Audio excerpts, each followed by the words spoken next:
Hello friends, ನಮ್ಮ kitchen ಚಾನಲಲ್ಲಿ ಎಣ್ಣೆ ಹಾಕದೇನೆ ನಾವು ಚಿಕನ್ ಚಿಲ್ಲಿ ಯಾವ ರೀತಿ ಮಾಡ್ಬೋದು ಅಂತ ನೋಡೋಣ.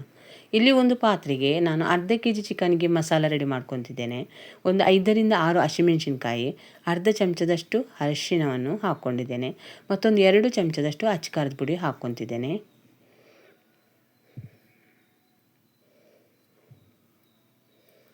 ಮತ್ತು ಒಂದೆಸಳು ಕರಿಬೇವನ್ನು ಕೂಡ ಇಲ್ಲಿ ಹಾಕ್ಕೊತಿದ್ದೇನೆ ಫ್ರೆಂಡ್ಸ್.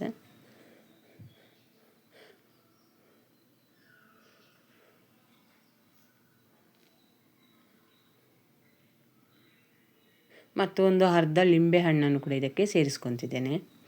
ಮತ್ತು ಇಲ್ಲಿ ಬೆಳ್ಳುಳ್ಳಿ ಶುಂಠಿ ಪೇಸ್ಟ್ ಇದ್ದರೆ ಹಾಕ್ಕೋಬೋದು. ನಾನು ಮಾತ್ರ ಅದನ್ನು ಜಜ್ಜಿ ಹಾಕ್ಕೊಂಡಿದ್ದೇನೆ, ಬೆಳ್ಳುಳ್ಳಿ ಮತ್ತು ಶುಂಠಿಯನ್ನು.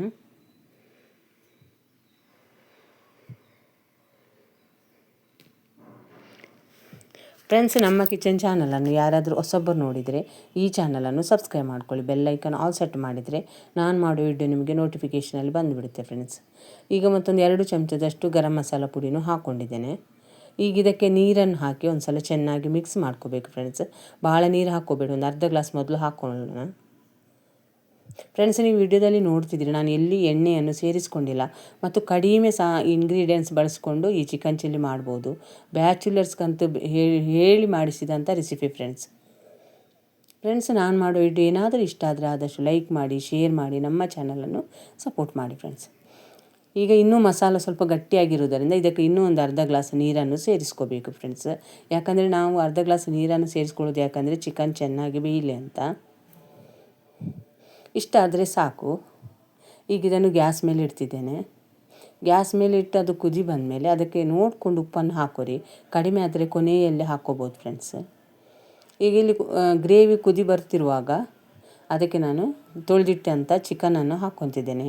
ಚಿಕನನ್ನು ಹಾಕ್ಕೊಂಡ್ಮೇಲೆ ಒಂದು 15ರಿಂದ 20 ನಿಮಿಷ ಇದನ್ನು ಮುಚ್ಚಳ ಮುಚ್ಚಿ ಬೇಯಿಸ್ಕೋಬೇಕು. ಆದರೆ ಮಧ್ಯೆ ಮಧ್ಯೆ ಅದನ್ನು ಒಂದು ಸಲ ತೆಗೆದು ನೋಡ್ತಿರ್ಬೇಕು ಫ್ರೆಂಡ್ಸ್, ಯಾಕಂದರೆ ನಾವು ಭಾಳ ನೀರನ್ನು ಹಾಕಿಲ್ಲ ಅದಕ್ಕೋಸ್ಕರ.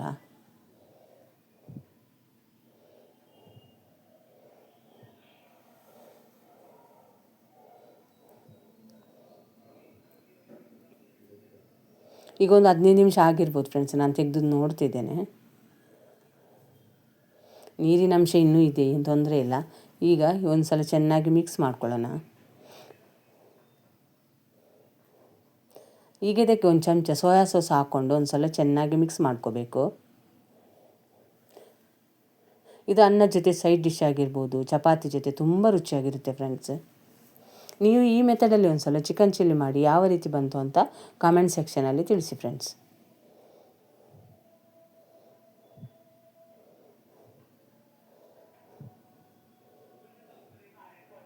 ನಾವಿಲ್ಲಿ ಚಿಕನ್ಗೆ ಸೋಯಾ ಸಾಸ್ ಹಾಕಿರೋದರಿಂದ ಅದರ ರುಚಿನೇ ಒಂಥರ ಡಿಫ್ರೆಂಟ್ ಇರುತ್ತೆ ಫ್ರೆಂಡ್ಸ್.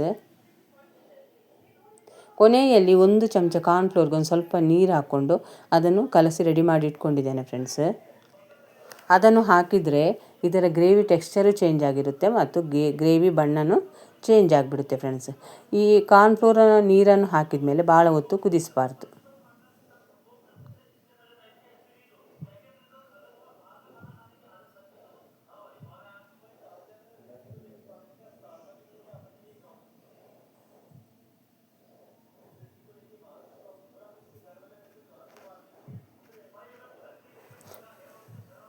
ಈಗ ಕಾರ್ನ್ಫ್ಲೋರ್ ಮಿಕ್ಸ್ ಮಾಡಿರೋ ನೀರನ್ನು ಹಾಕ್ಕೊತಿದ್ದೇನೆ.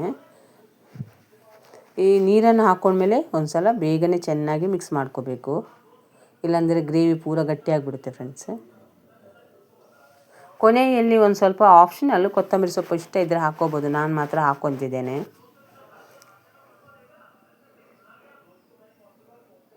ಈ ವಿಡಿಯೋವನ್ನು ನೀವು ನೋಡಿದ್ದಕ್ಕೆ ನಿಮಗೆ ತುಂಬ ಧನ್ಯವಾದಗಳು ಫ್ರೆಂಡ್ಸ್.